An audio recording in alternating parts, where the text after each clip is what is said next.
thon rouge fumé, ça c'est du spécial pour fin d'année, fumé 8 semaines. Oui. Et sinon, vous avez de la céréole fumée, poisson méditerranéen aussi. Ah, c'est un poisson. Oui. Ah, ouais, je ne connaissais pas. À Port-Vendre, à l'approche de Noël, on se rend chez le Saurisseur, cet artisan qui fume le poisson. Il y aura du thon, il y aura de la céréole, il y aura Ah oui, vous avez un assortiment. du saumon, de la sardine. Voilà. De la sardine. Ce qui me différencie des autres, c'est que je suis au bord de la Méditerranée et que j'aime utiliser la marchandise autour de chez moi, qu'elle soit poisson, ou qu'elle soit condiment, qu'elle soit sel.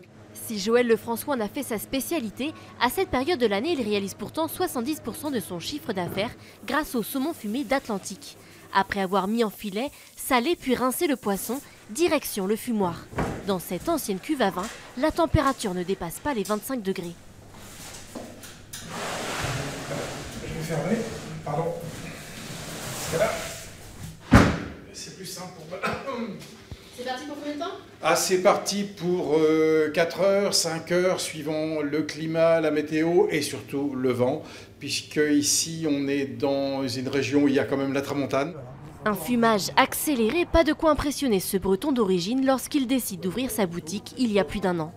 C'était un gros coup de poker parce que ça n'existe pas dans la région, donc bien évidemment ce sont des essais que j'ai faits, puis voilà, il s'avère que ça plaît énormément. Si ça plaît autant, c'est que l'affinage reste une étape importante. Après son fumage au bois de hêtre, le saumon reste 1 semaine en chambre froide. La fumée pénètre alors dans la chair pour plus de saveur. Mais là, il n'est pas fumé. Ah ouais. Si, il est fumé. Ah, si, mais je fume léger moi ici. Très léger, hein. C'est pas fumé. On n'est pas nordique ici. Hein.